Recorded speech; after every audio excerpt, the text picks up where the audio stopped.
كوارتز درجة أولى، اللي هو مش بيتخربش من السكاكين وما بيشربش زيت ولا ميه.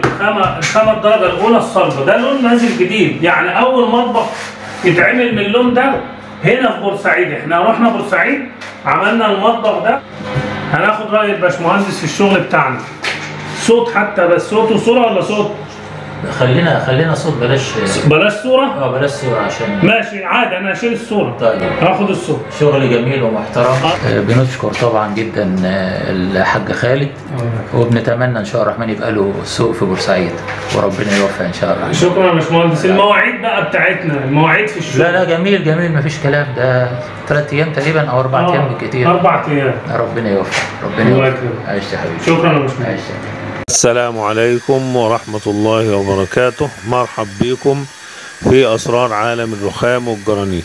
الرخام اللي قدامنا ده رخام صناعي كوارتز درجة أولى، اللي هو مش بيتخربش يعني من السكاكين والآلات الحادة، ومش بيشرب زيت ولا مية ولا شاي ولا قهوة. خامة درجة أولى. خلي بالكم لأن في خامات درجة تانية بتتجرح وبتتخربش من السكاكين. الكلام ده احنا بنقوله في كل الفيديوهات، لأن مش أي واحد هتيجي تطلب منه كوارتز هيحكي لك القصة بتاع التجريح دي. انت هتقول له عايز كوارتز بدون الفلاني، هيروح هيقول لك ماشي يجيب لك. لو احنا بنقول لك مثلا على المتر ده 4500 مثلا، هو يقول لك 3. انت بتفرح بفرق السعر، ولكن بتتفاجئ بعد 2 3 ان المطبخ باظ، لانه بيتخربش من اقل حاجه الدرجه الثانيه. ولو اتدلق عليه زيت ولا قهوه وقعد مثلا 3 4 ساعات عليه بيبقع مكانه. فدي الدرجه الاولى. احنا كل شغلنا وتصويرنا في الدرجه الاولى. لو عملنا الدرجة التانية بنتكلم عنها برضو، وبنقول ان هي بتتخربش وبتتجرح وكل حاجة، وبنفهم الزبون قبل ما نعمل اي حاجة وقبل ما ناخد مقاسات وعربون ان الدرجة التانية بتتخربش. احيانا الزبون بيقول انا هحافظ عليها واستعمالي خفيف وهنخلي بالنا، بنعملها له.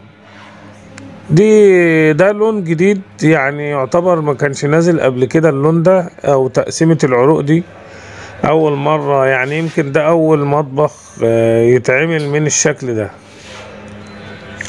هنشوف الفيديو للاخر عشان نشوف الشكل بعد التشطيب، ونشوف الحوض وهو راكب من تحت. الحوض لما بيركب من تحت بيبقى ممتاز جدا. اهم حاجة الحاجة اللي شايلاه من تحت. هنا الحوض متحمل على الألمونيوم بتاع المطبخ من 3 جناب، يعني الحوض يعتبر متين جدا جدا، ما فيش من ناحيته اي مشاكل.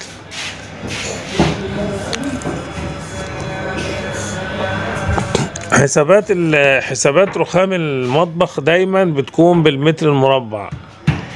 يعني متر مثلا في عرض 70 يبقى ده مش متر، يبقى ده 70. دي طريقة الحسابات في المطابخ، لأن بتفاجئ بناس كتير يجي مثلا يسألني على المتر اقول له ب4500 او مثلا ب5، وبعدين واحد تاني يقول له ب4. فالتاني بيجي يحسب ما بيقولوش بقى متر مربع، لما بيجي بيحاسبه متر طولي. هو الزبون ما بيبقاش واخد باله من القصة دي، لان هو ما يعني عامل المطبخ مثلا بالمتر الطولي احيانا، فخلاص متخيل ان الرخامة برضو بالمتر الطولي. ففرق المتر المربع من المتر الطولي ان المتر المربع اكتر. يعني لو عرض المطبخ مثلا مع المراية مع التخانة الحاجات دي كلها مع بعضيها لو 75 سنتي او اقل كمان من 75، يبقى كده في الحالة دي المتر وربع طولي بيساوي متر مربع. يعني في ربع متر بيتخصم منه، يعني متر مثلا وربع في عرض 75 ده كده هيديلك متر مربع. فالحسابات المطبخ بالمتر المربع مش بالمتر الطول. بفكركم تعملوا لايك وتشتركوا في القناة وتفعلوا الجرس علشان يوصلكم اي فيديو جديد، ونتابع الفيديو ده للاخر علشان نشوف شكل المطبخ بعد ما خلص خالص بقى عامل ازاي. القطعة اللي في الوش دي اللي فيها الحوض انا عاملها حرف ال قطعة واحدة سليمة، يعني ما فيهاش لحمات من على اليمين ولا من على الشمال. اللحام بس بينها وبين القطعة اللي على اليمين دي من ناحية من ناحية اليمين كده، هو ده لحام واحد. يعني المطبخ كله كده ما فيهوش غير لحام واحد بس بين القطعة اللي في الوش اللي فيها الحوض وبين القطعة اللي على اليمين. لكن هنا ما فيش لحام في المكان ده، ومن على يمين الحوض برضو المكان ده كان هيبقى فيه لحام، لكن انا لغيته وعملت لحام واحد بين القطعتين.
اللي احنا شغالين فيه ده مطبخ كوارتز اسود، الكوارتز الدرجة الاولى اللي هو مش بيتخربش ولا يتجرح من السكاكين وما يبقعش من الزيت والقهوة والحاجات دي. هناخد رأي الأستاذ بولس صاحب المطبخ الأول وبعدين نكمل الفيديو مع بعض.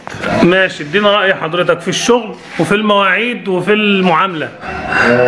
أول طبعا شكرا جدا لحضرتك، يعني الشغل حلو جدا زي ما أنت شايف كده.